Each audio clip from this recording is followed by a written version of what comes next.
সৃষ্টিকর্তা, যিনি all in all almighty creator, তার কথা। It is not a simple word, simple matter or simple subject, isn't it? Yes I am. Let's go discuss about it. এখানে আল্লাহ বলতেছেন, যিনি বিশ্বজাহানের পরিচালক, তিনি বলতেছেন যে আমি আমি আমি আল্লাহ, আমি প্রত্যেক রাসূলকেই তার স্বজাতির ভাষা করে পাঠিয়েছি।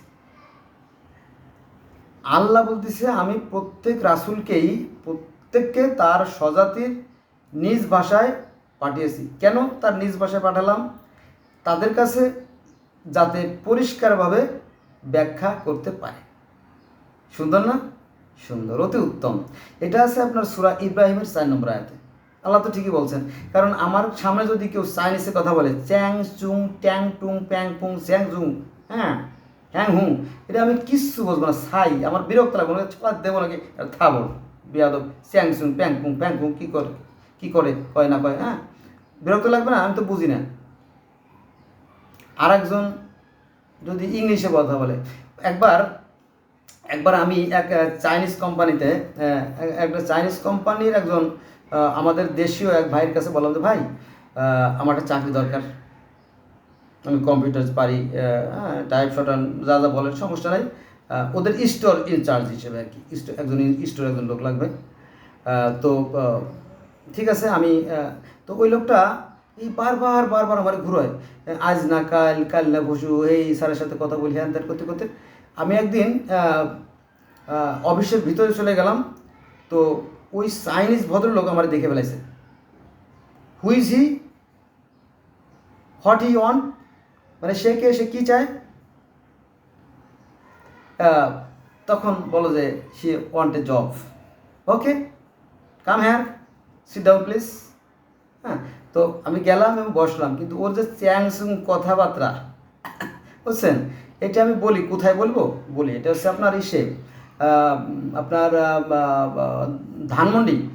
ধানমন্ডি যে নর্দার্ন যে মেডিকেল কলেজ, নর্দার্ন মেডিকেলের কলেজ দিয়ে একটু ভিতরে ঢুকলে আমাদের শিখদের মেডিকেলের যে মালিক, যিনি শিখদের মেডিকেল, ওনার বাড়ির পাশে একটা আছে, করিম ভবন আছে। করিম ভবনের অপোজিটে মেরি স্টপস আছে, মেরি স্টপসের দোতলায়, এখানে একটা চায়না কোম্পানি ছিল, এখন আছে কিনা জানি না, এই বহু আগের ঘটনা।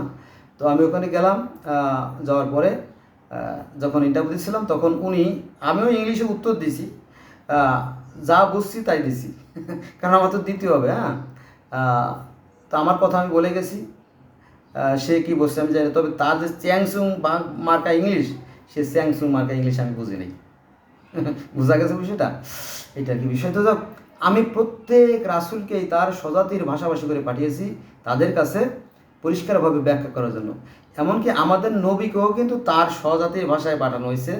এটা আপনারা পাবেন সূরার 7 নম্বর আয়াতে। আমি একটু বের করে দেই,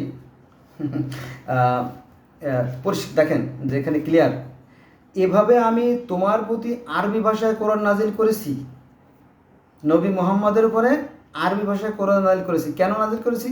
যাতে তুমি সতর্ক করতে পারো মক্কাবাসীদের, কারণ মক্কাবাসীদের ভাষা আছে কি আরবি, এবং পার্শ্ববর্তীদের অর্থাৎ মক্কা মদিনাতে যারা আরবিতে কথা বলে তাদের জন্য নবী মুহাম্মদ সাল্লাল্লাহু আলাইহি ওয়াসাল্লামকে প্রেরণ করা হয়েছে। আর সতর্ক করতে পারো সন্দেহমুক্ত কিয়ামত দিবস সম্পর্কে, যেদিন একদল জান্নাতে যাবে আর একদল, এটা আমরা পরিষ্কার, তাই না, যে ভালো কাজ করলে তার ফল তো আমরা দুনিয়াতে পেয়ে যাই, তাই না। আরও কিছু মাত্রা অতিরিক্ত ভালো কাজ আছে, যেটার উপহার আল্লাহ পাক দেবেন। এটা খুবই একটা সাধারণের ঘটনা। তো নবী মুহাম্মদ সাল্লাল্লাহু আলাইহি ওয়াসাল্লাম শুধুমাত্র মক্কা মদিনাতে পাঠানো, এটা আছে আপনার সূরার 7 নম্বর আয়াতে। আবার যদি আপনি দেখেন যে এই কোরআন বা এই কিতাব আমি কল্যাণময় করে অবতরণ করেছি, যা এর পূর্বেকার কিতাবের সমর্থক, এবং যা দিয়ে তুমি মক্কা ও তার পার্শ্ববর্তী লোকদেরকে সতর্ক করো। এটা আছে আপনার সূরা আনাম 8 নম্বর 92।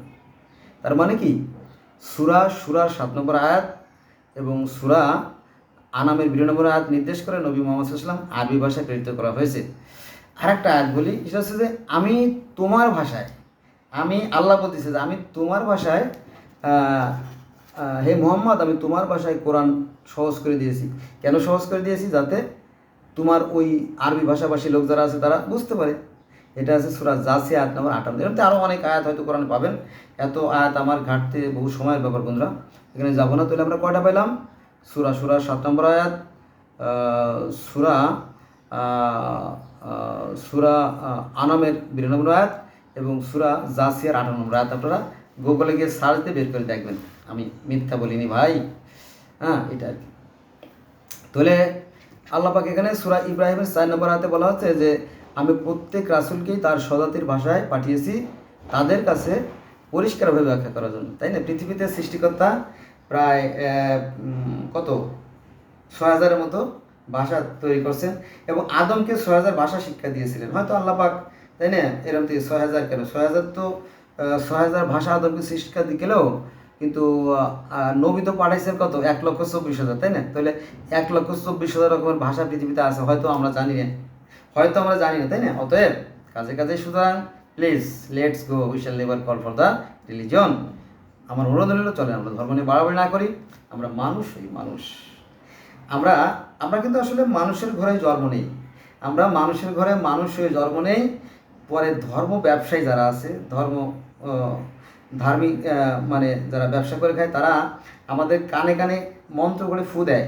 কাউরে বানায় মুসলমান, কাউরে বানায় ইহুদি, কাউরে বানায় খ্রিস্টান, কাউরে বানায় সনাতনী, কাউরে বানায় বুদ্ধ, কাউরে বানায় কি পার্সিক, কাউরে বানায় কি জরথ্রুস। এই মানুষের সাথে মানুষের বিভেদ সৃষ্টি হয়ে গেল। আমি মনে করি যে এই ধর্মগুলো মূলত এই মানুষের প্রতি মানুষের হিংসা, বিদ্বেষ আর ঘৃণা থেকে সৃষ্টি হয়েছে। বুঝে গেছে বিষয়টা?